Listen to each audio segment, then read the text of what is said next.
रात को जब मैं नहाने जाती हूँ तो अब दरवाज़ा पूरा बंद नहीं करती, बस एक छोटा सा गैप छोड़ देती हूँ। मुझे पता है वो हाल में बैठा टीवी देखने का नाटक करता है, पर इसकी नज़र बाथरूम के दरवाजे पर रहती है।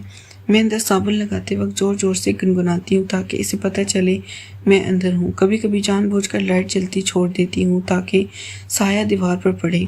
हेलो दोस्तों, मेरा नाम राधा है। उम्र होगी पूरी 42।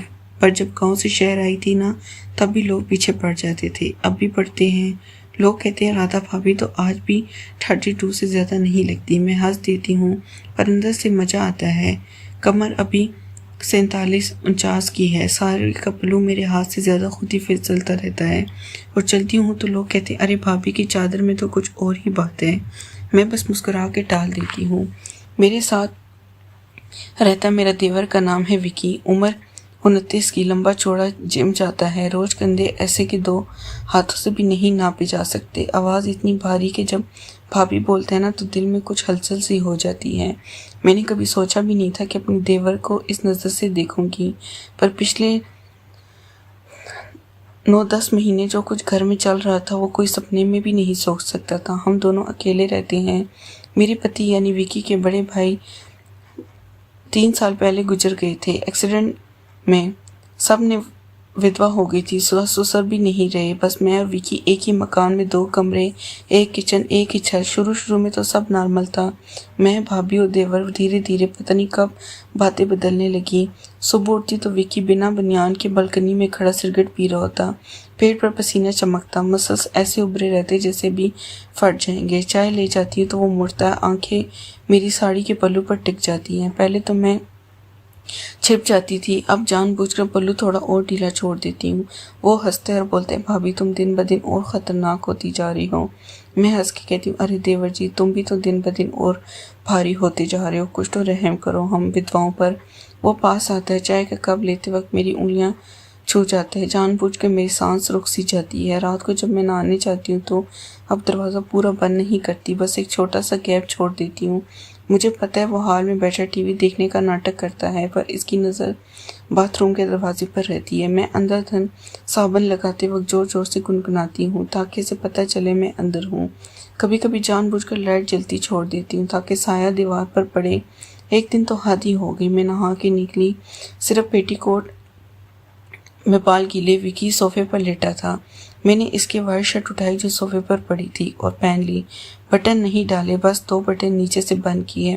शर्ट मेरी नीचे तक आ रही थी। मैं किचन में चाय बनाने चली गई। विकी उठा और पीछे आ गया। मैंने झुके गैस चलाई तो शर्ट ऊपर खिसक गई। मैंने बनावटी गुस्सा किया, क्या देख रहे हो? वो वापस आया, मेरी कमर पर हाथ रख के बोला भाभी तुम्हें पता है ना कि तुम क्या कर रही हो? मैंने इसकी हाथ रख के धक्का दिया, हल्का सा, हटो बदमाश, चाय पी लो। और इस दिन के बाद मैं कुछ और ही हो गया। वो रात रात भर मेरे कमरे के बाहर टहलता, मैं भी दरवाज़ा खुला छोड़ देती। कभी कभी वो अंदर आ जाता, मेरे बगल में लेट जाता, कुछ नहीं बोलता, बस हाथ मेरे हाथ पर रख देता। मैं भी चुप रहती।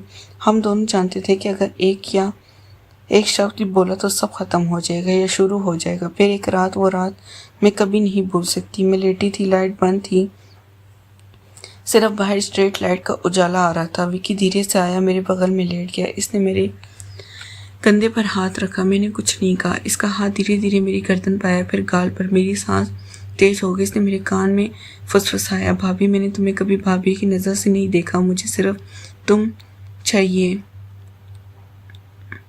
पूरा मेरी आंखें बंद हो गई। मैंने कुछ नहीं बोला। इसने मेरा मुंह अपनी तरफ घुमाया। करीब आ रहे थे, मेरी कमर में इसका हाथ गया और ठीक इसी वक्त दरवाज़ा जोर से खुला। बाहर खड़ी थी मेरी नानी यानी विकी की छोटी बहन पूजा। वो पिछले 2 दिन से मायके आई थी, पर हम दोनों इतने खोए हुए थे कि हमें याद ही नहीं रहा। इसके हाथ में मोबाइल था, रिकॉर्डिंग चल रही थी, इसने सब देख लिया। अगले 2 घंटे में पूरी बरादरी इकट्ठी हो गई। मुझे कोई विधवा का लालची गाली मिली। विकी चुप रहा, मुझे घर से निकाल दिया गया, सामान भी नहीं ले जाने दिया। मैं एक ऑटो में बैठी और शहर के इस कोने में पहुंची जहाँ कोई मुझे जानता तक नहीं था। किराए का एक छोटा सा कमरा लिया। दिन रात रोती, खाना बन सोचती अब मर ही जाऊंगी। विकी गायब, फोन नहीं उठाता था। मैंने सोचा वो भी शर्मिंदा या डर गया। फिर एक रात घंटी बजी, मैंने रोते हुए दरवाज़ा खोला। सामने खड़ा था विकी, हाथ में एक पेन ड्राइव, आंखें लाल। इसने घंटे पर बैठते हुए कहा भाभी अब सुन लो, रोना बंद करो। वो अंदर आया, मैं भी रो रही थी। इसने पेन ड्राइव मेरे हाथ में दी और बोला, ये देखो, फिर मुझे गाली देना। मैंने लैपटॉप खोला, इसमें ढेर सारी वीडियो थी मेरे नहाते वक्त की, पल्लू गिराते वक्त की, रात को बेड पर लेटते हुए हम दोनों की। सब कुछ में चीख पड़ी, या तूने बनाई है? वो बोला, हाँ मैंने बनाई, और पूजा को पैसे देकर कहा था कि ठीक इसी वक्त दरवाज़ा खोलना जब मैं तुम्हारे सबसे करीब आऊँ। सब प्लान था भाभी, सब। मैंने कॉलर पकड़ लिया। क्यों किया तूने ऐसा? वो रोने लगी। बोला, क्योंकि तुम्हारी जान को खतरा था। तुम्हारा पुराना बॉयफ्रेंड राजू, वो तुम्हें मारने वाला था। इसने इसे भैया का एक्सीडेंट नहीं होने दिया था, कत्ल किया था। मुझे सारे प्रूफ मिल गए थे। वो पिछले 1 साल से तुम्हारे पीछे पड़ा था। मैंने इसे मैसेज किया, मुरादा मेरी है ये वीडियो देखकर अगर जिंदगी प्यारी है तो हमेशा के लिए गायब हो जा। इसने वीडियो देखे डर गया। आज वो देश से बाहर है, कभी लौटने की हिम्मत नहीं करेगा। मैं सुन रहा कि वो बोला, पर तुम्हें सच कभी नहीं बताना था, इसलिए मैंने खुद को और तुम्हें दुनिया की नज़रों में गिरा दिया ताकि तुम सरकश रहो। मैंने सोचा था कि मुझे हमेशा के लिए गाली देती रहोगी, पर तुम जिंदा रहोगी। मैं कुछ बोल नहीं पाई, बस इसे गले लगाकर रोने लगी। इस रात हम दोनों रोते रहे, पर इस पर खुशी के आंसू थे। आज हम इसी घर में हैं। दुनिया आज भी मुझे गाली देती है, पर कोई फ़र्क नहीं पड़ता, क्योंकि हम जानते हैं जो बाहर से सबसे गंदा लग रहा था वही सबसे अच्छा था। मैं कुछ बोल नहीं पाई, बस इसे गले लगाकर रोने लगी। इस रात हम दोनों रोते रहे, पर इस बार खुशी के आंसू थे। फिर विकी ने मेरे कानों में बहुत धीरे से कहा, भाभी एक आखिरी सच बाकी है, वो सुनने के बाद तुम चाहो तो मुझे गोली मार देना। मैं हटी, इसका चेहरा देखा, इसकी आंखें भी गीली थी, पर अब इनमें डर था। मैंने पूछा, बोर क्या बचा है विकी? वो ज़मीन पर बैठ गया, हाथ जोड़ लिए, बोला, भाभी राजू ने भैया का कत्ल नहीं किया था, मैंने किया था। मेरा दिल एकदम रुक सा गया। मैं पीछे हटी, मेरे पेट दीवार से टकराई। वो रोते हुए बोला, 3 साल पहले जब भैया जिंदा थे मैं सिर्फ 26 का था। मैं तुम्हें देखता था भैया के सामने, तुम मेरे सामने आंखें झुका लेती थी। मुझे पता था तुम्हें भी कुछ कुछ लगता है, पर भैया थे। एक रात मैंने भैया को शराब पिलाई, बहुत पिलाई, फिर इनकी गाड़ी में ब्रेक फेल कर दिया। सुबह न्यूज़ आई कि एक्सीडेंट हो गया। सब ने कहा किस्मत, पर मैं जानता था मैंने किया ताकि तुम मेरी हो सको।